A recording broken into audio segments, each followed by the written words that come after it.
Kambanze suhuze mwese abantu mukurikirana ibiganiro byacu ahangaha kuri iyi channel, mugakurikirana aya masomo yacu yo kwiga ururimi rw'ikigande.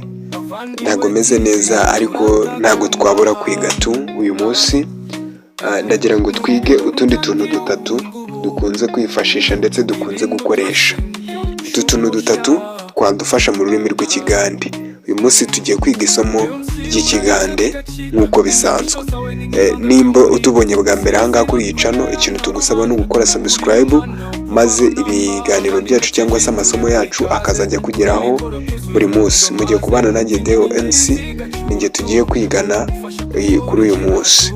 Hari ikintu abagande bakunze kuvuga ngo obulimba, obulimba, obulimba. Ururimi rw'ikinyarwanda baravuga ngo ibinyoma, ibinyoma cyangwa se ikinyoma. Obulimba, obulimba, obulimba, obulimba.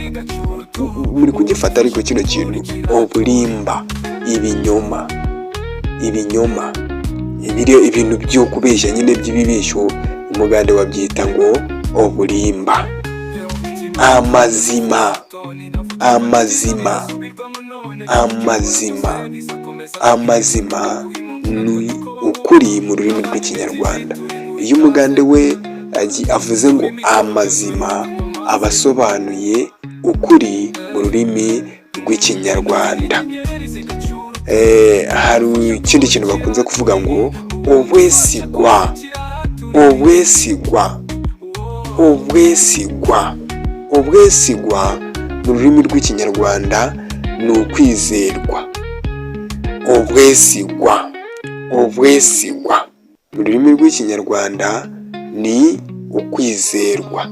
Ubwo umuntu iyo bamuvuze ngo uriya umuntu mwesigwa, uriya muntu ni umwesigwa, ubwo baba basobanuye ngo ni umwizerwa, obwesigwa.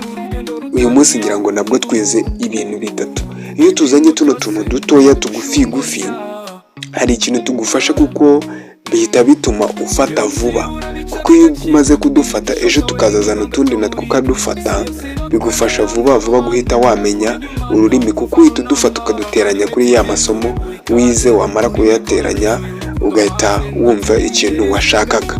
Murakoze cyane rero, mwari kumwe nanjye Deo MC. Imana ikomeze kubandindira kandi bamera umugisha buri munsi. Nzajya nkubasabira, sinavaho ntabasabiye umugisha. Abantu mwabanye natwe kuva aho twatangire kugeza aho dusoreje, Imana ikomeze kubamera umugisha. Bye bye.